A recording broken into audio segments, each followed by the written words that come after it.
नन्दनायैव देवानां परिकायते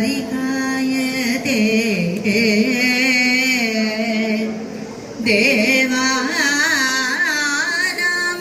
पालकायते सर्वेषां पूज्यते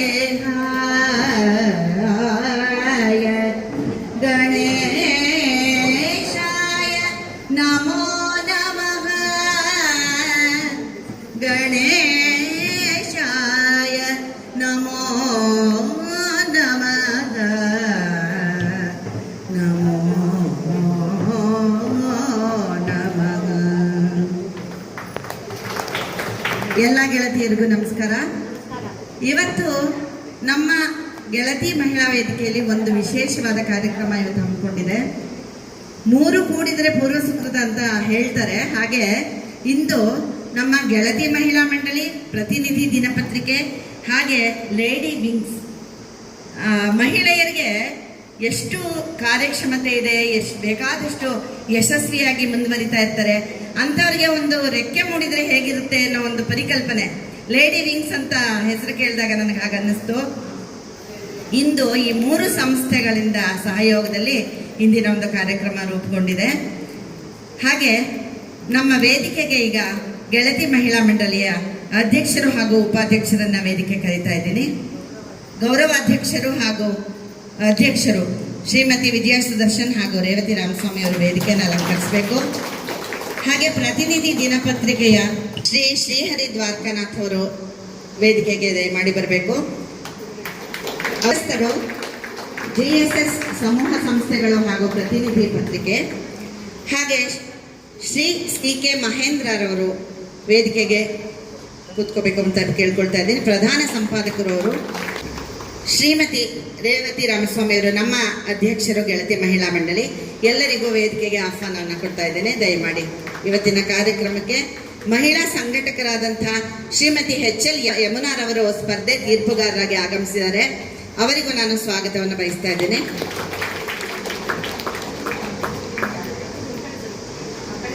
ವೈದ್ಯರಾದಂತಹ ಡಾಕ್ಟರ್ ರೋಹಿತ್ S ಪಾಟೀಲ್ ರವರು ಇಂದು ನಮ್ಮ ಕಾರ್ಯಕ್ರಮಕ್ಕೆ ಆಗಮಿಸಿದ್ದಾರೆ. ಅವರು ಆಯುರ್ವೇದ ವೈದ್ಯರು ಹಾಗೂ ಕ್ಲಿನಿಕಲ್ ಯೋಗ ಸ್ಪೆಷಲಿಸ್ಟ್ ಹಾಗೂ ಎನರ್ಜಿ ಹೀಲರ್. ಇವರಿಗೂ ಸಹ ವೇದಿಕೆಗೆ ಆಹ್ವಾನವನ್ನು ಬಯಸ್ತಾ ಇದ್ದೇನೆ. ಸಾಮೂಹಿಕ ಪ್ರಾರ್ಥನೆಯನ್ನು ಒಂದು ಮಾಡೋಣ. ಎಲ್ಲರೂ ದಯಮಾಡಿ ಸಾಮೂಹಿಕ ಪ್ರಾರ್ಥನೆಯಲ್ಲಿ ಭಾಗವಹಿಸಬೇಕು ಅಂತ ಕೇಳ್ಕೊಳ್ತಾ ಇದ್ದೇನೆ.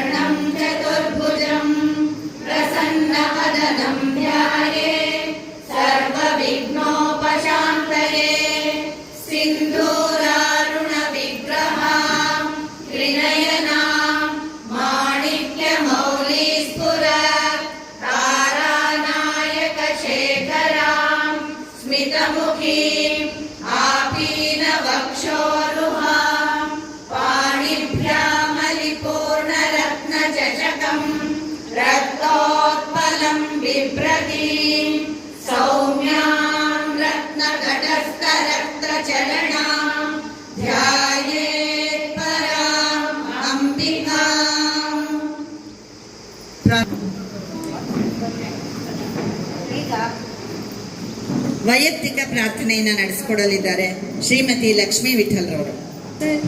ಗಣನಾಥ ಸಿದ್ಧಿಯ ನೀವ ಕಾರ್ಯದಲ್ಲಿ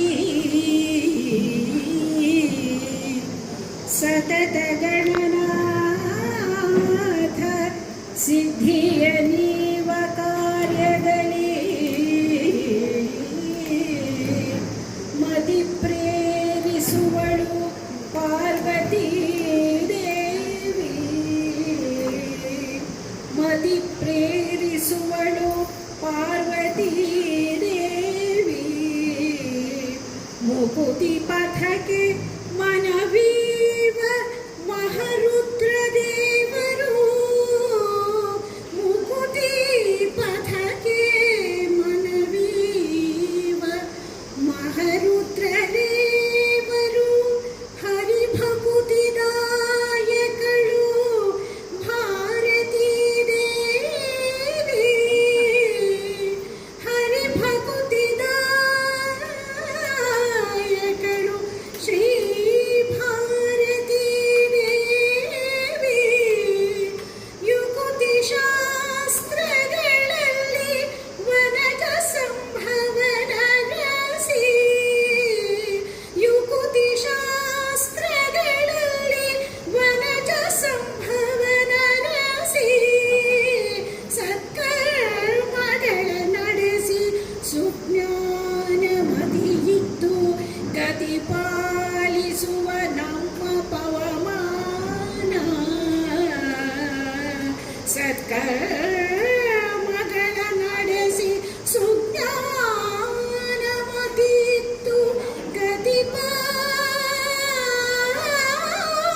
ಸತತ ಇವರುಳು ನಿಂತು ಕೃತಿಯ ನಡೆಸುವನು.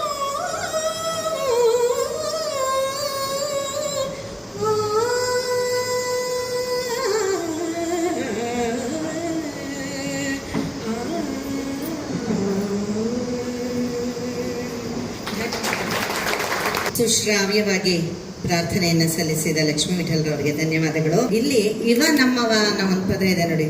ಇವ ನಮ್ಮವ, ಇವ ನಮ್ಮವ, ಇವ ನಮ್ಮವನೆಂದೆನಿಸಯ್ಯ ಅಂತ ಬಸವಣ್ಣನವರು ಹೇಳಿದ್ದಾರೆ.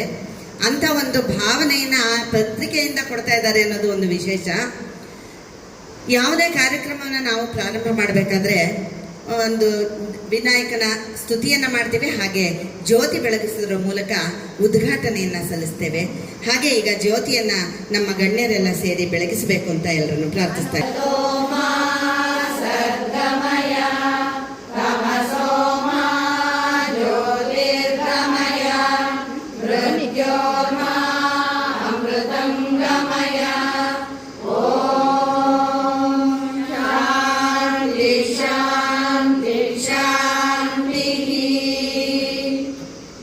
ज्योतिस्तव भानमानहनिमे रात्रौ प्रदीपादिकं स्यादेवं रविदीपदर्शनविदौ किं ज्योतिराख्याति मे चक्षुस्तस्य निमीलनादिसमये किं धियो दर्शने किं तत्राहमतो भवान् परमतं ज्योतिस्तदस्मि प्रभो ज्योतिस्तदस्मि प्रभो. ಅತಿಥಿಗಳ ಪರಿಚಯವನ್ನ ಮಾಡಿಕೊಡಲಿದ್ದಾರೆ ರಂಗಸ್ವಾಮಿ ಮಾದಾಪುರ ಅವರು, ಪತ್ರಿಕಾ ರಿಪೋರ್ಟರ್ ಅವರು. ದಯಮಾಡಿ ಅವರು ಎಲ್ಲರ ಪರಿಚಯವನ್ನ ನಮಗೆ ಮಾಡಿಕೊಡ್ಬೇಕು ಅಂತ ಕೇಳ್ಕೊಳ್ತಾ ಇದ್ದಾರೆ. ಎಲ್ರಿಗೂ ನಮಸ್ಕಾರ. ಸಾಮಾನ್ಯವಾಗಿ ಪ್ರತಿಯೊಬ್ಬ ವ್ಯಕ್ತಿಗೂ ಕೂಡ 3 ಬೇರೆ ಬೇರೆ ಥರದ ಜವಾಬ್ದಾರಿಗಳಿರ್ತವೆ. ಒಂದು ವೈಯಕ್ತಿಕವಾದ ಜವಾಬ್ದಾರಿ, ಅದು ಎಲ್ರಿಗೂ ತಮ್ಮ ಕುಟುಂಬ, ಮನೆ, ಮಕ್ಕಳು, ಹೆಂಡತಿ, ಮಗ, ಅಣ್ಣ, ತಮ್ಮ, ಆ ಥರದ ಒಂದು ಕೌಟುಂಬಿಕವಾದ ಜವಾಬ್ದಾರಿಗಳು. ಇನ್ನೊಂದು ವೃತ್ತಿ ಜವಾಬ್ದಾರಿಗಳು, ಅಂದರೆ ನಾವು ಯಾವುದ್ಯಾವ್ದಾದ್ರು ಕೆಲಸ ಮಾಡ್ತಿರ್ತೀವಿ. ನಾನು ವರದಿಗಾರನಾಗಿದ್ದೇನೆ, ತಾವು ಬೇರೆ ಬೇರೆ ಕೆಲಸಗಳನ್ನು ಮಾಡ್ತಿದ್ದೀರಿ. ಆ ಕೌಟುಂಬಿಕ ಜವಾಬ್ದಾರಿ ಮತ್ತು ವೃತ್ತಿ ಜವಾಬ್ದಾರಿ ಎರಡನ್ನ ಮುಗಿಸುವಷ್ಟರಲ್ಲೇ ಬಹುತೇಕ ಜನ ಹೈರಾಣಾಗೋಗಿರ್ತಾರೆ. ಆದರೆ ಇಲ್ಲಿ ನಡೀತಾ ಇರುವಂತಹ ಜವಾಬ್ದಾರಿ ಏನಿದೆ, ಇದು ನಾವೆಲ್ಲರೂ ಸೇರಿ ಮಾಡಬೇಕಾಗಿರೋ ಜವಾಬ್ದಾರಿ. ಅದು ಸಾಮಾಜಿಕವಾದ ಜವಾಬ್ದಾರಿ, ಸಮಾಜವನ್ನು ಕಟ್ಟುವಂತಹ ಜವಾಬ್ದಾರಿ. ಆ ಕಟ್ಟುವಂತಹ ಜವಾಬ್ದಾರಿಯ ಭಾಗವಾಗಿ ಯಾವುದೇ ರೀತಿಯ ಚಟುವಟಿಕೆಗಳನ್ನು ನಡೆಸಿದ್ರೂ ಕೂಡ ಸಮಾಜದ ಸ್ವಾಸ್ಥ್ಯವನ್ನು ಕಾಪಾಡದ ನಿಟ್ಟಿನಲ್ಲಿ ಅದು ಮಹತ್ವದ ಪಾತ್ರವನ್ನು ವಹಿಸುತ್ತೆ ಅನ್ನೋದು ನನ್ನ ವೈಯಕ್ತಿಕ ಅಭಿಪ್ರಾಯ. ಸಮಾಜವನ್ನು ಕಟ್ಟುವಂತಹ ಇಂಥ ಮಹತ್ವದ ಸಂಘಟನೆಗಳ ಜೊತೆಗೆ, ಮಹತ್ವದ ಚಟುವಟಿಕೆಗಳ ಜೊತೆಗೆ ಪ್ರತಿನಿಧಿ ಸೇರಿಕೊಂಡಿದೆ ಅನ್ನೋದು ನಮಗೆ ತುಂಬ ಹೆಮ್ಮೆಯನ್ನು ಉಂಟು ಮಾಡ್ತಾ ಇದೆ. ನಿಮ್ಮೆಲ್ಲರನ್ನ ನೋಡಿ ಮೊದಲಿಗೆ ಆಲೋಚನೆಯಾಗಿ ಅಥವಾ ಮೊದಲನೇ ನಮ್ಮ ಥಾಟ್ ಪ್ರೊಸೆಸ್ಸಲ್ಲಿ ಟಾಪ್ ಆಫ್ ದಿ ಮೈಂಡ್ ಅಂತೀವಲ್ಲ, ಆ ರೀತಿಯಲ್ಲಿ ಮೊದಲಿಗೆ ನಮಗೆ ಹೊಳೆದಿದ್ದೆ ರಾಜರಾಜೇಶ್ವರಿ ಗೆಳತಿ ಮಹಾಮಂಡಳಿ. ಅದಕ್ಕಾಗಿ ನಿಮ್ಮೆಲ್ಲರಿಗೂ ಕೃತಜ್ಞತೆಗಳನ್ನು ಸಲ್ಲಿಸ್ತಾ ಸ್ವಾಗತ ಭಾಷಣವನ್ನು ಮತ್ತು ವ್ಯಕ್ತಿ ಪರಿಚಯವನ್ನು ಮಾಡಲಿಕ್ಕೆ ಹೋದರೆ ನಮಗೆ ಬೇರೆ ಬೇರೆ ಆಕ್ಟಿವಿಟೀಸ್ ಜಾಸ್ತಿ ಇರೋದ್ರಿಂದ ಮತ್ತು ಟೈಮ್ ತುಂಬ ಕಡಿಮೆ ಇರೋದ್ರಿಂದ ವ್ಯಕ್ತಿ ಪರಿಚಯಕ್ಕೆ ತುಂಬ ಲಂಬಿಸೋಕೆ ಹೋಗೋದಿಲ್ಲ. ಕೇವಲ ಅವರ ಹೆಸರು ಮತ್ತು ಹುದ್ದೆಗಳನ್ನು ಹೇಳಿ ನನ್ನ ಪರಿಚಯಾತ್ಮಕವಾದಂತಹ ಒಂದು ಸ್ವಾಗತವನ್ನು ಮುಗಿಸಲಿಕ್ಕೆ ಪ್ರಯತ್ನವನ್ನು ಮಾಡ್ತಿದ್ದೇನೆ. ಈ ಗೆಳತಿ ಮಹಾಮಂಡಳಿ ಮತ್ತು ಪ್ರತಿನಿಧಿ ಪತ್ರಿಕೆಯಿಂದ ಆಯೋಜನೆ ಮಾಡುವ ಲೇಡಿ ವಿಂಗ್ಸ್ ಕ್ರೀಡಾ ಚಟುವಟಿಕೆಗಳ ಉತ್ಸವಕ್ಕೆ ಆಧ್ಯಾತ್ಮಿಕ ಚಿಂತಕರು, ಸಂಗೀತ ಕಲಾವಿದರು ಆದ ವಿಜಯಲಕ್ಷ್ಮಿ ಸುದರ್ಶನ್ ರವರು ಈಗಾಗಲೇ ಉದ್ಘಾಟನೆಯನ್ನು ಮಾಡಿಕೊಟ್ಟಿದ್ದಾರೆ. ಅವರಿಗೆ ನಾವು ಕೃತಜ್ಞತೆಗಳನ್ನು ಸಲ್ಲಿಸುತ್ತಾ ಈ ಕಾರ್ಯಕ್ರಮಕ್ಕೆ ಸ್ವಾಗತಿಸುತ್ತಿದ್ದೇವೆ. ಇನ್ನು ಈ ಕಾರ್ಯಕ್ರಮದ ಅಧ್ಯಕ್ಷತೆಯನ್ನು ವಹಿಸಿಕೊಂಡು ಒಟ್ಟು ಕಾರ್ಯಕ್ರಮದ ನೇತೃತ್ವವನ್ನು ವಹಿಸಿಕೊಳ್ಬೇಕು ಅಂತ ಶ್ರೀಹರಿ ದ್ವಾರಕನಾಥ್ರವರು, GSS ಸಮೂಹ ಸಂಸ್ಥೆಗಳ ಮುಖ್ಯಸ್ಥರು, ಪ್ರತಿನಿಧಿಯ ವ್ಯವಸ್ಥಾಪಕ ಸಂಪಾದಕರು, ಅವರಿಗೆ ಸ್ವಾಗತವನ್ನು ಕೊಟ್ಟಿದ್ದೇವೆ. ಈ ಕಾರ್ಯಕ್ರಮ ನಮ್ಮದೇ ಕಾರ್ಯಕ್ರಮ ಆದರೂ ನಮ್ಮ ಜೊತೆಗೆ ಸೇರಿ ಅಥವಾ ನಿಮ್ಮ ಜೊತೆಗೆ ಸೇರಿ ನಮ್ಮ ಜೊತೆಗೆ ಸೇರಿ ನೀವು ಈ ಕಾರ್ಯಕ್ರಮವನ್ನು ಮಾಡ್ತಿದ್ದೇವೆ. ಈ ಕಾರ್ಯಕ್ರಮದ ಬಹುತೇಕ ಜವಾಬ್ದಾರಿಗಳನ್ನು ವಹಿಸಿಕೊಂಡು ನಮಗೆ ಎಲ್ಲ ರೀತಿಯ ಸಹಕಾರವನ್ನು ಕೊಟ್ಟು ಈ ಕಾರ್ಯಕ್ರಮದ ಯಶಸ್ಸಿನಲ್ಲಿ ಮಹತ್ವದ ಪಾತ್ರವನ್ನು ವಹಿಸ್ತಾ ಇರುವಂತಹ ಗೆಳತಿ ಮಂಡಳಿಯ ಅಧ್ಯಕ್ಷರು ಮತ್ತು ಶಿಕ್ಷಕರಾದ ರೇವತಿ ರಾಮಸ್ವಾಮಿ ಅವರಿಗೆ ನಾನು ಈ ಕಾರ್ಯಕ್ರಮಕ್ಕೆ ಸ್ವಾಗತವನ್ನು ಕೋರುತ್ತಿದ್ದೇನೆ. ನಿಮ್ಮ ಚಟುವಟಿಕೆಗಳು ಅನೇಕ ರೀತಿಯ ವೈವಿಧ್ಯತೆಗಳಿಂದ ಕೂಡಿದ್ದಾವೆ ಅನ್ನೋದು ನಮಗೆ ಆಗಲೇ ಮಾಹಿತಿ ಇತ್ತು. ಇದರ ಜೊತೆಗೆ ಒಂದು ಆರೋಗ್ಯಕ್ಕೆ ಸಂಬಂಧಪಟ್ಟಂತೆ ಏನಾದರೂ ಒಂದಷ್ಟು ಚಟುವಟಿಕೆಗಳು ಈ ಕ್ರೀಡೋತ್ಸವದ ಜೊತೆಯಲ್ಲಿ ನಡೀಬೇಕು ಅನ್ನುವಂತಹ ಆಲೋಚನೆ ಬಂದ ಸಂದರ್ಭದಲ್ಲಿ ಇದೇ ದಟ್ಟಗಳ್ಳಿ ಬಡಾವಣೆಯಲ್ಲಿ ಆದಿದೈವ ಅನ್ನುವಂತಹ ಆಯುರ್ವೇದಿಕ್ ಕ್ಲಿನಿಕನ್ನು ನಡೆಸಿಕೊಂಡು ಯುವ ಉತ್ಸಾಹಿ ಆಯುರ್ವೇದ ವೈದ್ಯರಾಗಿರುವ ಡಾಕ್ಟರ್ ರೋಹಿತ್ ಎಸ್ ಪಾಟೀಲ್ ರವರು ಕಾರ್ಯಕ್ರಮದಲ್ಲಿ ಒಂದಷ್ಟು ಜಾಗೃತಿಯನ್ನು ಮೂಡಿಸುತ್ತೇನೆ ಅಂತ ಹೇಳಿದರು. ಅವರಿಗೆ ಕಾರ್ಯಕ್ರಮಕ್ಕೆ ಸ್ವಾಗತವನ್ನು ಕೋರುತ್ತಿದ್ದೇನೆ. ಇನ್ನು ನಮ್ಮ ಪತ್ರಿಕೆಯ ಪ್ರಧಾನ ಸಂಪಾದಕರು ಮತ್ತು ಈ ಕಾರ್ಯಕ್ರಮದ ರೂಪುರೇಷೆಗಳನ್ನು ಅಂತಿಮವಾಗಿ ಡ್ರಾಫ್ಟ್ ಮಾಡಿದಂತಹ ಪ್ರಮುಖ ಪಾತ್ರವನ್ನು ನಿರ್ವಹಿಸಿದಂಥ ಸಿ ಕೆ ಮಹೇಂದ್ರ ಸರ್ ಅವರು ನಮ್ಮ ಸಂಪಾದಕರು, ಅವ್ರಿಗೂ ಕೂಡ ಸ್ವಾಗತವನ್ನು ಕೋರುತ್ತಿದ್ದೇನೆ. ಒಟ್ಟು ಈ ಚಟುವಟಿಕೆಗಳಲ್ಲಿ ಕ್ರೀಡಾ ಚಟುವಟಿಕೆಗಳೇನಿದ್ದಾವೆ ಅವುಗಳ ತೀರ್ಪುಗಾರರಾಗಿ ನಮ್ಮೊಟ್ಟಿಗೆ ಕಾರ್ಯಕ್ರಮದ ಕೊನೆಯವರೆಗೂ ಇದ್ದು ಅದರ ಜವಾಬ್ದಾರಿಯನ್ನು ಹೊತ್ತುಕೊಂಡು ನಿಭಾಯಿಸಲಿಕ್ಕಾಗಿ ಸಮಾಜಮುಖಿಯಾಗಿ ಅನೇಕ ರೀತಿಯ ಚಟುವಟಿಕೆಗಳಲ್ಲಿ ಸಂಘಟನಾತ್ಮಕವಾಗಿ, ಸಾಹಿತ್ಯಾತ್ಮಕವಾಗಿ, ಬೇರೆ ಬೇರೆ ರೀತಿಯ ಚಟುವಟಿಕೆಗಳಲ್ಲಿ ನಿರಂತರವಾಗಿ 3 ದಶಕಗಳಿಗೂ ಹೆಚ್ಚು ಕಾಲ ಕೆಲಸ ಮಾಡಿದಂಥವರು ಯಮುನಾ ಮೇಡಮ್ ರವರು. ಅವರು ನಮ್ಮ ಜೊತೆಗೆ ತೀರ್ಪುಗಾರರಾಗಿ ಈ ಕಾರ್ಯಕ್ರಮಕ್ಕೆ ಆಗಮಿಸಿದ್ದಾರೆ. ಅವರಿಗೆ ಸ್ವಾಗತವನ್ನು ಕೋರಿ ಒಟ್ಟಾರೆ ಈ ಕಾರ್ಯಕ್ರಮದ ಯಶಸ್ಸಿಗೆ ಎಲ್ಲರೂ ಕೈ ಜೋಡಿಸೋಣ, ಎಲ್ಲರೂ ಒಟ್ಟಿಗೆ ಈ ಕಾರ್ಯಕ್ರಮವನ್ನು ಆಸ್ವಾದಿಸೋಣ ಅನ್ನುವ ಮಾತುಗಳನ್ನು ಹೇಳಿ ನನ್ನ ಮಾತನ್ನು ಮುಗಿಸ್ತಿದ್ದೇನೆ. ನಮಸ್ಕಾರ. ಸಂಘದ ಎಲ್ಲ ಗೆಳತಿಯರಿಗೂ ಈ ಕಾರ್ಯಕ್ರಮಕ್ಕೆ ಸ್ವಾಗತ. ಹಾಗೆಯೇ ಇಂದು ಶ್ರೀ ರಂಗಸ್ವಾಮಿ ಮಾದಾಪುರರವರು ಸಮಾಜ ಕಟ್ಟುವ ಮಹತ್ವ ಕಾರ್ಯಕ್ರಮಗಳನ್ನು ಆಯೋಜಿಸಿಕೊಂಡಿರುವ ಗೆಳತಿ ಸಂಘದ ಕಾರ್ಯವೈಖರಿ ಬಗ್ಗೆ ಶ್ಲಾಘನೆ ವ್ಯಕ್ತಪಡಿಸಿದ್ದಾರೆ. ಹಾಗೆ ಕಿರು ಪರಿಚಯದ ಮೂಲಕ ಎಲ್ಲರನ್ನು ಆಹ್ವಾನಿಸಿದಂತಹ ರಂಗಸ್ವಾಮಿ ಅವರಿಗೆ ಧನ್ಯವಾದಗಳನ್ನು ತಿಳಿಸ್ತಾ ಇದ್ದೇನೆ. ನಮ್ಮ ಮನೆಯಲ್ಲಿ ಹಿರಿಯರಿದ್ದಾರೆ, ಎಲ್ಲರ ಮನೆಯಲ್ಲೂ ಹಿರಿಯರಿದ್ದಾರೆ. ಅದರಲ್ಲೂ 60 ಆಗಿಬಿಟ್ರೆ ಯಾಕೋ ಅವ್ರು ಅಸಡ್ಡೆ ಆಗಿಬಿಡ್ತಾರೆ, ಯಾಕೋ ಅವರು ಸೆಕೆಂಡ್ ಥರ್ಡ್ ರೇಟೆಡ್ ಸಿಟಿಸನ್ಸ್ ಆಗಿಬಿಡ್ತಾರೆ. ನಮ್ಮ ಮನೆಯಲ್ಲೇನೆ ಅವರಿಗೆ ಬೇಕಾದಂಥ ಟಿ ವಿ ಇರಲ್ಲ, ಅವರಿಗೆ ನೋಡಬೇಕಾಗಿರೋಂಥ ಕಾರ್ಯಕ್ರಮಗಳಿರಲ್ಲ, ಅವರಿಗೆ ಬೇಕಾದಂಥ ಆಹಾರ ಇರಲ್ಲ. ಇದು ನಮ್ಮ ಮನೆಯಲ್ಲೂ ಸೇರಿ ನಾನು ಹೇಳ್ತಾ ಇದ್ದೀನಿ. ಇದಕ್ಕೆ ನಾವೊಂದು 7-8 ವರ್ಷದ ಮುಂಚೆ ಒಂದು ಸಣ್ಣ ಕಾರ್ಯಕ್ರಮವನ್ನು ಶುರು ಮಾಡಿದ್ವಿ. ಯಾರ್ಯಾರಿಗೆ 60, 65, 70 ಆಗಿರುತ್ತೆ, ಜೀವನದಲ್ಲಿ ಆಸೆ ಕಳ್ಕೊಂಡ್ಬಿಟ್ಟಿರ್ತಾರೆ, ಇನ್ನು ನನ್ನದೇನೂ ಇಲ್ಲ ಅಂಥವರಿಗೆ ವಾತ್ಸಲ್ಯ ಅಂತ ಒಂದು ಕಾರ್ಯಕ್ರಮವನ್ನು ಮಾಡ್ತೀವಿ. ನಿಮ್ಮ ಹಾಗೇನೆ ಜೋಡಿಸ್ತೀವಿ. ಈಗ ತಾವೆಲ್ಲರೂ ಹೇಗೆ ಜೋಡಿಸಿದ್ದೀರಿ ಹಾಗೆ ಅವ್ರಿಗೆ ಒಂದು 2-3 ಗಂಟೆಗಳ ಕಾಲ ಅವ್ರಿಗೆ ಆಟ ಆಡಿಸ್ತೀವಿ. 70ರಿಂದ 90ರವರೆಗೆ ಏಜ್ ಆದವರೆಲ್ಲ ಸೇರ್ತಾರೆ, ಗಂಡಸರು ಹೆಂಗಸರು ಎರಡೂ ಸೇರ್ತಾರೆ. ಮೊದಲೆಲ್ಲ ನನ್ನ ಜೀವನ ಸಾಕಾಗಿದೆಪ್ಪ ಅಂತ ಇದ್ರು. ಈಗ ಒಂದು 5 ವರ್ಷದ ನಂತರ ಹೇಳ್ತಾ ಇದ್ದಾರೆ, ನನಗೆ ಶನಿವಾರ ಯಾವತ್ತು ಬರುತ್ತೋ ಶನಿವಾರದ ಹೊತ್ತು ಮಾಡ್ತೀನಿ. ಅವರಿಗೆ ಅವ್ರ ಸ್ನೇಹಿತರನ್ನೆಲ್ಲ ಭೇಟಿ ಮಾಡೋ ಅವಕಾಶ ಸಿಗುತ್ತೆ. ನನಗೆ ಬದುಕುವ ಉತ್ಸಾಹ ಬಂದಿದೆ ಅಂತ ಹೇಳ್ತಾರೆ, ವಾಪಸ್ ಬದುಕೋದಕ್ಕೆ ಒಂದು ಪರ್ಪಸ್ ಬಂದಿದೆ ಅಂತ ಹೇಳ್ತಾರೆ. ಅವರವರ ಆರೋಗ್ಯಗಳನ್ನು ಸರಿ ಮಾಡಿಕೊಡ್ತಾರೆ. ಹಾಗೆ ನಮ್ಮ ಮನೆಯ ಹಿರಿಯರು ಯಾವತ್ತೂ ನಮಗೆ ಆಶೀರ್ವಾದ ಮಾಡಿದವರೇ. ಅವರ ಸ್ಯಾಕ್ರಿಫೈಸಸ್, ಅವರಿಗೆ ಇಲ್ಲದೇ ಇರುವಾಗ ನಮಗೆ ಫೀಸ್ ಕಟ್ಟಿದ್ದಾರೆ, ಅವರಿಗೆ ದುಡ್ಡಿತ್ತೋ ಇಲ್ಲವೋ ನಮಗೆ ಬಟ್ಟೆ ಕೊಟ್ಟಿದ್ದಾರೆ, ಅವರಿಗೆ ಸೌಕರ್ಯಗಳಿತ್ತೋ ಇಲ್ಲವೋ ನಮಗೆ ಸೌಕರ್ಯಗಳನ್ನು ಕೊಟ್ಟಿದ್ದಾರೆ. ನಿಮ್ಮೆಲ್ಲರ ಮುಖಾಂತರ ಮತ್ತೆ ಏನು ಕೇಳ್ಕೊತೀನಿ ಅಂತಂದರೆ, ಆ ಹೆತ್ತವರ ಋಣವನ್ನು ತೀರಿಸೋಣ ಬನ್ನಿ ಅಂತ ಈ ಕಾರ್ಯಕ್ರಮ ನಾವು ತೀರಿಸ್ಬೇಕು. ಇಲ್ಲದೇ ಇದ್ದರೆ ಅವರ ಸಾಲದಲ್ಲಿ ನಾವು ಬದುಕಿರ್ತೇವೆ. ಸೊ ಹಾಗಾಗಿ ನಿಮ್ಮಗಳ ಮುಖಾಂತರ ಇನ್ನೊಂದು ಸ್ವಲ್ಪ ದೊಡ್ಡದು ಮಾಡೋಣ. ಇಲ್ಲೇ ಮಾಡ್ಬೋದು ವಾತ್ಸಲ್ಯ ಕಾರ್ಯಕ್ರಮ 6 ಕಡೆ ನಡೀತಾ ಇದೆ, 7ನೇ ಕಡೆ ಮಾಡಿಸ್ಬೋದು. ಹಾಗೆ ಸಬಲೆ ಅಂತ ನಮ್ದೊಂದು ಕಾರ್ಯಕ್ರಮ ಇದೆ.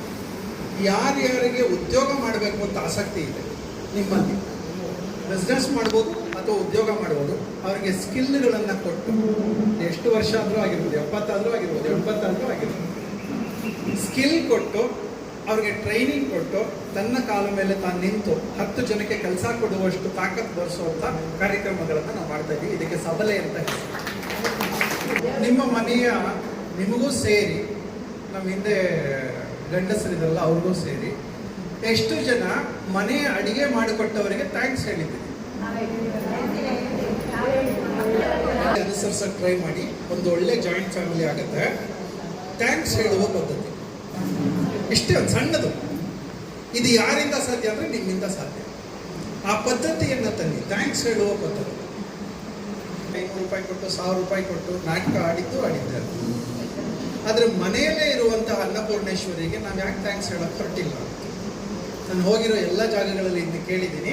ನಾನು ಮನೆಯಲ್ಲಿ ಇವತ್ತಿಗೂ ಒಂದು ತಿಂಡಿ ತಿಂದು ಥ್ಯಾಂಕ್ಸ್ ಹೇಳೇ ಹೇಳ್ತೀನಿ. ಹೆಣ್ಣಿನ ಪಾತ್ರ ಎಷ್ಟು ಅಂತಂದರೆ, ಗಾಯತ್ರಿ ಮಾತೆಯನ್ನು ನಾವು ತಾಯಿಯಾಗೆ ನೋಡಿದ್ದೀವಿ, ಸರಸ್ವತಿಯನ್ನು ನೋಡಿದ್ದೀವಿ, ಲಕ್ಷ್ಮಿಯನ್ನು ನೋಡಿದ್ದೀವಿ, ಪಾರ್ವತಿಯನ್ನು ನೋಡಿದ್ದೀವಿ.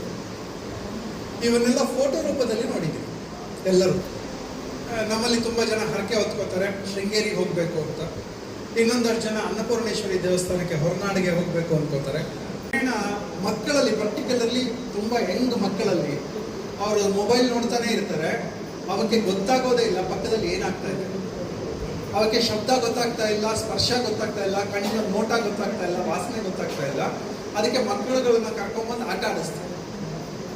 ನೆಕ್ಸ್ಟು ಅದನ್ನ ದೊಡ್ಡವ್ರನ್ನೂ ಬೆರೆಸಿ ಮಾಡ್ತಾ ಇದ್ದೀವಿ. ಆ ಕಾರ್ಯಕ್ರಮಗಳು ನಿಮಗೆಲ್ಲರಿಗೂ ಆಹ್ವಾನವನ್ನು ಕೊಡ್ತೀವಿ. ನಾವು ಸಾಧ್ಯ ಆದಷ್ಟು ನಿಮ್ಮ ಜೊತೆ ಬೆರೆಯುವ ಪ್ರಯತ್ನವನ್ನು ಪಡ್ತೀವಿ. ಧನ್ಯವಾದಗಳು.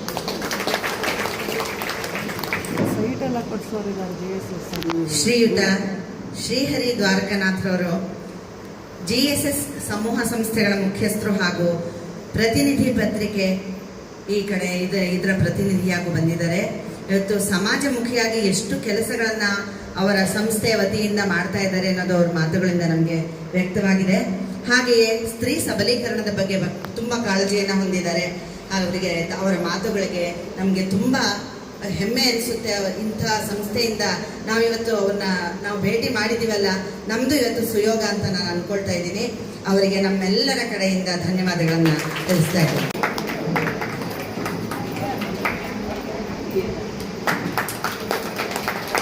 ಶ್ರೀಹರಿ ದ್ವಾರಕಾನಾಥ್ ಅವರು ಬಹಳ ಸರಳ ವ್ಯಕ್ತಿತ್ವದ ಉನ್ನತವಾದ ವ್ಯಕ್ತಿ ಅವರು. ಇವತ್ತು ನಮ್ಮ ಕಾರ್ಯಕ್ರಮಕ್ಕೆ ತಾವು ಸಮಯಾವಕಾಶ ಮಾಡಿಕೊಂಡು ಬಂದಿದ್ದು ತುಂಬ ಧನ್ಯವಾದ ತಿಳಿಸ್ತಾ ಇದ್ದೀವಿ ತಮಗೆ. ಹಾಗೆ ನಮ್ಮ ಊಟದ ಒಂದು ವ್ಯವಸ್ಥೆ ಇದೆ, ದಯಮಾಡಿ ತಾವು ಸ್ವೀಕರಿಸಬೇಕು ಅಂತ ಕೂಡ ಕೇಳ್ಕೊಳ್ತಾರೆ.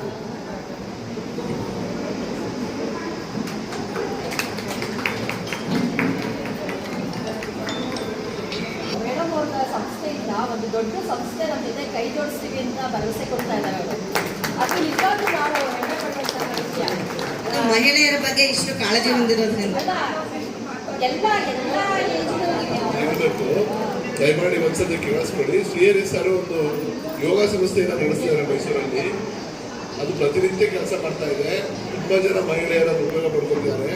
ಅಧ್ಯಕ್ಷರು ಹೇಳೋದಾದರೆ ಇಲ್ಲೇ ಬೇಕಾದರೆ ನಮ್ಮ ಯೋಗ ಟೀಚರ್ಸ್ ಇದ್ದಾರೆ, GSS ಯೋಗ ಇದರಿಂದ ಅವ್ರು ಬಂದು ಇಲ್ಲೇ ಮಾಡ್ಕೊಡ್ತಾರೆ. ನಿಮಗೆ ಅನುಕೂಲವಾದ ಸಮಯದಲ್ಲಿ ಮಾಡ್ಕೊಡ್ತಾರೆ.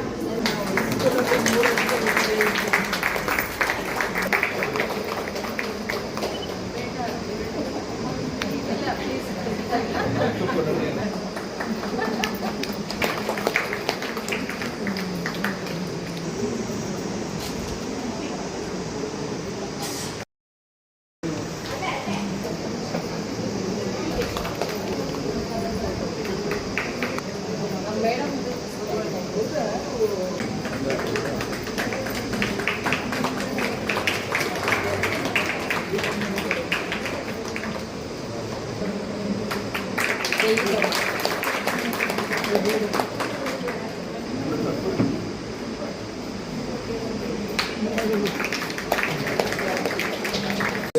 ಒಂದೇ ಮಾಡಬೇಕಾಗಿರೋದಂದ್ರೆ ಈ ಥರ ನೀವು ಸಾಂಘಿಕವಾಗಿ ಮನೆಯಿಂದ ಹೊರಗೆ ಬರುವಂತಹ ಪ್ರಯತ್ನ ಮಾಡಬೇಕಾಗ್ತದೆ. ಆ ಸಮಯನ ಅದೆಲ್ಲೋ ಕಳೆಯೋದ್ರ ಬದಲಿಗೆ ಸಾಂಘಿಕವಾದ ಪ್ರಯತ್ನ ನೀವು ದೊಡ್ಡ ಸಂಖ್ಯೆಯಲ್ಲಿ ಮಾಡೋದಾದರೆ ಈ ಸಮಾಜಕ್ಕೆ ತುಂಬ ಸಹಕಾರ ಆಗುತ್ತೆ, ನಿಮ್ಮ ಮಹಿಳೆಯರಿಂದ ಆಗುತ್ತೆ. ಮತ್ತು ಈ ಸಮಾಜವನ್ನು ರೂಪಿಸುವಂತಹ ಶಕ್ತಿ ಸಾಮರ್ಥ್ಯ ಮಹಿಳೆಯರಿಗಿದೆ ಅನ್ನೋದಂತ ಹೇಳ್ತಾ ನಮ್ಮ ಪತ್ರಿಕೆ ಜೊತೆ ನೀವೆಲ್ಲ ಸಹಕಾರ ಕೊಟ್ಟಿದ್ದಕ್ಕಾಗಿ ನಿಮಗೆಲ್ಲ ಧನ್ಯವಾದಗಳು. ಮಹಿಳೆಯರು ಎಲ್ಲ ಕ್ಷೇತ್ರದಲ್ಲೂ ಅವರ ಶಕ್ತಿ ಸಾಮರ್ಥ್ಯ ಇದೆ.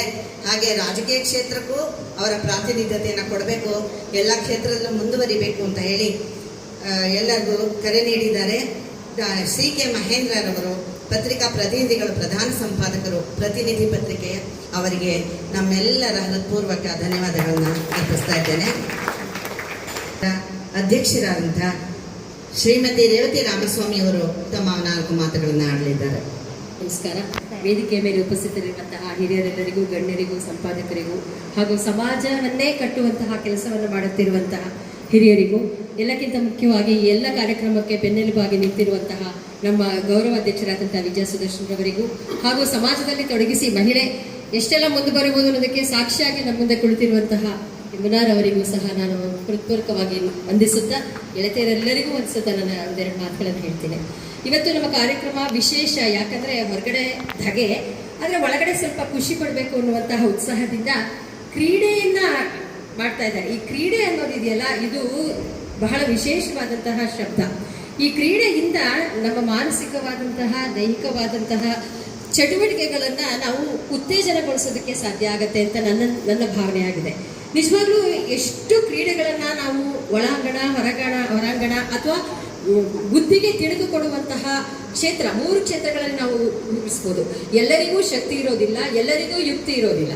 ಆ ಎರಡನ್ನೂ ಸೇರಿಸ್ಕೊಂಡು ಆಡುವಂತಹ ಆಟಗಳು ತುಂಬ ಇದ್ವು. ನಿಮಗೆ ಗೊತ್ತು, ನಾವೆಲ್ಲ ಸಣ್ಣ ವಯಸ್ಸಲ್ಲಿ ಹೆಣ್ಮಕ್ಳು ಸ್ವಲ್ಪ ಹೊರಗೆ ಹೋಗಕ್ಕೆ ಬಿಡ್ತಾ ಇದ್ದಿದ್ದಾಗ ನಾವು ಚೆನ್ನೆಮಣೆ ಆಡ್ತಿದ್ವಿ, ಬುಗುರಿ ಆಡ್ತಾ ಇದ್ವಿ, ಗೋಲಿ ಆಡ್ತಾ ಇದ್ವಿ, ಎಲ್ಲ ಮನೆ ಒಳಗಡೆನೇ ಆಟ. ಆಮೇಲೆ ಅಳುಗುಳಿ ಮನೆ ಆಡ್ತಾ ಇದ್ವಿ, ಚೌಕಾಬಾರ ಆಡ್ತಾ ಇದ್ವಿ, ಚದುರಂಗ ಆಡ್ತಾ ಇದ್ವಿ. ಈ ಕೆಲವು ಆಟಗಳು ಸಮಾಜವನ್ನೇ ನಿರ್ಮಿಸಿದ್ವು, ಸಮಾಜವನ್ನೇ ಅಧೋಗತಿಗೂ ಸಹ ತಂದದುಂಟು. ಚದುರಂಗದ ಆಟದಿಂದ ಒಂದು ದೊಡ್ಡ ಮಹಾಭಾರತನೇ ಆಗೋಯ್ತು. ಹೀಗೆ ಈ ಆಟಗಳು ನಮ್ಮನ್ನ ಸದಾಕಾಲ ಉತ್ಸಾಹದಿಂದ ಇರೋದಕ್ಕೆ ನಮ್ಮನ್ನು ಪ್ರೋತ್ಸಾಹಿಸುತ್ತೆ, ನಮ್ಮನ್ನು ಉತ್ಸಾಹಗೊಳಿಸುತ್ತೆ. ನಮ್ಮ ದೇಹದಲ್ಲಿ ಏನೇ ಬದಲಾವಣೆಗಳಿದ್ರೂ ಸಹ ಆಟ ಆಡಿದಾಗ ನಮ್ಮ ಮೆದುಳು ಚುರುಕಾಗುತ್ತೆ, ನಮ್ಮ ದೇಹ ಶಕ್ತಿಯುತವಾಗುತ್ತೆ. ನಾವು ಏನೋ ಒಂದು ರೀತಿಯ ಶಾಂತಿ ಸಮಾಧಾನವನ್ನು ಹೊಂದಿದಂತಹ ಸ್ಥಿತಿಯನ್ನು ತಲುಪ್ತೀವಿ. ಅದ್ರಲ್ಲಿ ಬಹುಮಾನ ಬಂದ್ಬಿಟ್ರಂತೂ ಬೇಡವೇ ಬೇಡ, ಕೇಳಲೇಬೇಡಿ, ಇನ್ನಷ್ಟು ಆಡಬೇಕು ಅಂತ ಅನ್ಸುತ್ತೆ. ಸೋತ್ರೆ ಅವಾಗಲೂ ಬೇಸರ ಇಲ್ಲ, ನೆಕ್ಸ್ಟ್ ಟೈಮ್ ಗೆಲ್ಲೇಬೇಕು ಅನ್ನುವಂತಹ ಛಲ ನಮ್ಮಲ್ಲಿ ಹುಟ್ಟಿಸುತ್ತೆ. ಹೀಗೆ ಈ ಕ್ರೀಡೆ ಒಟ್ಟಿನಲ್ಲಿ ನಮ್ಮನ್ನ ಸದಾಕಾಲ ಚಟುವಟಿಕೆ ಇರುವಂತೆ ಮಾಡುವಂತಹ ಒಂದು ಅಪರೂಪವಾದಂಥ ಶಕ್ತಿ. ಬಹುಶಃ ನಾವು ಇವತ್ತು ಈ ಟಿವಿ ಮುಂದೆ ಕೂತು ಮೊಬೈಲ್ನ ಹಿಡಿದು ಈ ಸುಖದಿಂದ ನಾವು ವಂಚಿತರಾಗಿದ್ದೀವಿ. ಎಷ್ಟು ಮನೇಲಿ ನಾವು ಚೌಕಾಬಾರ ಆಡ್ತಾ ಇದ್ದೀವಿ, ಎಷ್ಟು ಮನೇಲಿ ನಾವು ಚದುರಂಗ ಆಡ್ತಾ ಇದ್ದೀವಿ, ಎಷ್ಟು ಮನೇಲಿ ಅಳ್ಗುಳಿ ಮನೆ ಆಡ್ತೀವಿ, ಎಷ್ಟು ಜನ ಕವಡೆ ಆಡ್ತೀವಿ, ಎಷ್ಟು ಜನ ಕೈ ಮೇಲೆ ಕಾಶಿ ಆಡ್ತೀವಿ, ಹುಲಿಕಲ್ ಆಟ, ಎಷ್ಟು ಆಟ ಇತ್ತು ರೀ. ಯಾರು ಹೊರಗೆ ಹೋಗ್ತಿರ್ಲಿಲ್ಲ, ಯಾವುದು ಟಿವಿ ಇರ್ತಿರ್ಲಿಲ್ಲ. ಮನೋರಂಜನೆ ಅಂದ್ರೆ ಅದೇ ಇರ್ತಾ ಇತ್ತು ಅವರಿಗೆ. ಅಂತಹ ಮನೋರಂಜನೆಯಿಂದ ನಾವು ಇವತ್ತು ವಂಚಿತರಾಗಿದ್ದೀವಿ. ಹೌದು, ಆದ್ರೆ ನಮ್ಗೆ ಈ ತರ ಸಮಾಜದ ಈ ಭಜನಾ ಮಂಡಳಿಗಳ ವತಿಯಿಂದ ಮೇಡಮ್ ಅಂತವರ ಪ್ರಯತ್ನದಿಂದ ಸ್ವಲ್ಪ ಆನ್ಯುವಲ್ ಸ್ಪೋರ್ಟ್ಸ್ ಅಂತ ಮಾಡ್ತಾ ಇದ್ದೀವಿ ನಾವು. ಈಗ ಅಷ್ಟೇ 60 ವರ್ಷ ಮೇಲ್ಪಟ್ಟವ್ರಿಗೆ, 60 ವರ್ಷ ಕೆಳಗಿರೋರಿಗೆ, ಅದಕ್ಕಿಂತ ಚಿಕ್ಕಿರೋರಿಗೆ ಓಡಿಸೋದೋ, ಕುಣಿಸೋದೋ, ಅಥವಾ ಮ್ಯೂಸಿಕಲ್ ಚೇರೋ, ಅಥವಾ ಒಂದಷ್ಟು ಚೀಟಿ ತೆಗೆಯೋದೋ, ಅಥವಾ ಪದಬಂಧ ಮಾಡೋದು, ಇಷ್ಟು ಮಾತ್ರ ಸೀಮಿತ ಆಗಿದ್ದೀವಿ. ಇದೆಲ್ಲವನ್ನ ಬಿಟ್ಟು ನಾವು ಹಳೆ ಆಟಗಳನ್ನ, ದೇಸಿ ಆಟಗಳನ್ನ ಮತ್ತೆ ನಾವು ರೂಢಿಸ್ಕೊಂಡ್ರೆ ಬಹುಶಃ ನಾವು ಮುಂದೆ ನಮ್ಮ ಪೀಳಿಗೆಗೆ ಅದನ್ನು ಉಳಿಸಿ ಬೆಳೆಸಿ ಕೊಡುವಂತಹ ಪ್ರಯತ್ನವನ್ನ ಖಂಡಿತ ನಾವು ಮಾಡಬಹುದು. ಅಂತಹ ಪ್ರಯತ್ನವನ್ನ ಮಾಡಬೇಕು ಅನ್ನೋದಕ್ಕೆ ಇವತ್ತಿವರು ನಮಗೆ ಬುನಾದಿಯನ್ನ ಹಾಕೊಟ್ಟಿದ್ದಾರೆ. ಇವರೆಲ್ಲ ಆಟಗಳಲ್ಲಿ ನಾವು ಭಾಗವಹಿಸೋಣ. ನೋಡಿ, ನಾವು ಇಷ್ಟು ವರ್ಷ ಮಾಡಿದ್ರು ಈ ರಂಗೋಲಿ ಸ್ಪರ್ಧೆ ಮಾಡೇ ಇರಲಿಲ್ಲ, ತಲೆ ಕೆತ್ಕೊಂಡ್ವಿ ಇವತ್ತು. ನಿಜ ಹೌದಲ್ವಾ? ಯಾಕೆ ನಾವು ಮಾಡಿರ್ಲಿಲ್ಲ? ನಮಗೆ ಎಷ್ಟು ಜನ ಪ್ರತಿಭೆ ಇರೋರು ಇದ್ದಾರೆ, ಅವರೆಲ್ಲರಿಗೂ ಸಹ ಈ ಅವಕಾಶ ಕೊಡ್ಬೋದಾಗಿತ್ತು ಅಂತ ಅನಿಸ್ತು. ಹಾಗಾಗಿ ಇವತ್ತು ಈ ಕ್ರೀಡೆಯಿಂದ ನಮ್ಮ ಈ ಸಮಾಜದಲ್ಲಿ, ನಮ್ಮ ಈ ಗೆಳತಿ ಬಳಗದಲ್ಲಿ ಈ ಕ್ರೀಡೆ ಅನ್ನುವುದನ್ನು ನಾವು ಪ್ರಧಾನ ವಿಷಯವಾಗಿ ಇಟ್ಕೊಂಡು ನಿಮ್ಮನ್ನೆಲ್ಲರನ್ನ ಚುರುಕು ಮಾಡಿ, ನಿಮ್ಮೆಲ್ಲರನ್ನ ವಯಸ್ಸನ್ನ ಕಡಿಮೆ ಮಾಡಿ, ನಿಮ್ಮೆಲ್ಲರ ಆಯಸ್ಸನ್ನು ಹೆಚ್ಚಿಸುವಂತಹ ಪ್ರಯತ್ನ ಮಾಡೋಣ. ಅದಕ್ಕೆ ಕೈ ಜೋಡಿಸಿದಂತಹ ಈ 2 ಸಂಸ್ಥೆಗಳಿಗೆ ನಾನು ಅಧ್ಯಕ್ಷೆಯಾಗಿ ನಿಮ್ಮೆಲ್ಲರ ಪರವಾಗಿ ಹೃತ್ಪೂರ್ವಕವಾದಂತಹ ಧನ್ಯವಾದಗಳನ್ನು ಅರ್ಪಿಸ್ತೇನೆ, ಪ್ರೋತ್ಸಾಹಿಸ್ತೇನೆ. ಎಲ್ಲರೂ ಆಟದಲ್ಲಿ ಭಾಗವಹಿಸಿ ವಿಜಯಶಾಲಿಗಳಾಗಿ ಅಂತ ಹಾರೈಸ್ತೇನೆ. ನಮಸ್ಕಾರ. ಕ್ರೀಡಾ ಮನೋಭಾವನ ಎಲ್ಲರೂ ಬೆಳೆಸ್ಕೋಬೇಕು. ಶಕ್ತಿ ಯುಕ್ತಿ ಎರಡೂ ಸೇರಿರುತ್ತೆ. ಹಾಗಾಗಿ ಸದಾ ನಮ್ಮನ್ನ ಚಟುವಟಿಕೆಯಿಂದ ತೊಡಗಿಸಿಕೊಳ್ಳೋದಕ್ಕೆ ಕ್ರೀಡೆ ಸಹಾಯ ಮಾಡುತ್ತೆ. ಮೊಬೈಲು, ಟಿವಿ ಬಿಟ್ಟು ಆದಷ್ಟು ದೇಶಿ ಆಟಗಳ ಕಡೆ ನಮ್ಮ ಮನಸ್ಸನ್ನ ಹರಿಸಿದ್ರೆ ಬುದ್ಧಿ, ದೇಹ ಎರಡಕ್ಕೂ ಒಂದು ವ್ಯಾಯಾಮ ಸಿಗುತ್ತೆ, ಆಯಾಮ ಸಿಗುತ್ತೆ ಅಂತ ಹೇಳ್ತಾ ನಮ್ಮೆಲ್ಲರಿಗೂ ಒಂದೆರಡು ಮಾತುಗಳನ್ನ ಹೇಳಿದಂಥ ಶ್ರೀಮತಿ ರೇವತಿ ರಾಮಸ್ವಾಮಿ ಅವರು, ನಮ್ಮ ಅಧ್ಯಕ್ಷರು, ಅವರಿಗೆ ಧನ್ಯವಾದಗಳನ್ನ ಅರ್ಪಿಸ್ತಾ ಇದ್ದೇನೆ. ಈಗ ನಮ್ಮ ಆಯುರ್ವೇದ ವೈದ್ಯರು ಬಂದಿದ್ದಾರೆ, ಡಾಕ್ಟರ್ ರೋಹಿತ್ ರವರು. ಅವರ ಅವೇರ್ನೆಸ್ ಒಂದೆರಡು ಮಾತುಗಳನ್ನು ನಮಗೆ ತಿಳಿಸ್ಕೊಡ್ತಾರೆ. ಹಿಂದೆನೂ ನಮ್ಮ ಸಂಘಕ್ಕೆ ಅವ್ರನ್ನ ಆಹ್ವಾನಿಸಿದ್ದೀವಿ. ನಮ್ಮೆಲ್ಲರಿಗೂ ಅವರು ಚಿರಪರಿಚಿತರಾಗಿದ್ದಾರೆ. ನಮ್ಮ ವಿಜಯ ಪಾಟೀಲ್ ರವರ ಮಗ ಇವರು ಅಂತ ಹೇಳೋದಕ್ಕೆ ಹೆಮ್ಮೆ ಪಡ್ತೀನಿ. ಮೊದಲಿಗೆ ನಾನು ದೇವಿಗೆ ಸಾಷ್ಟಾಂಗ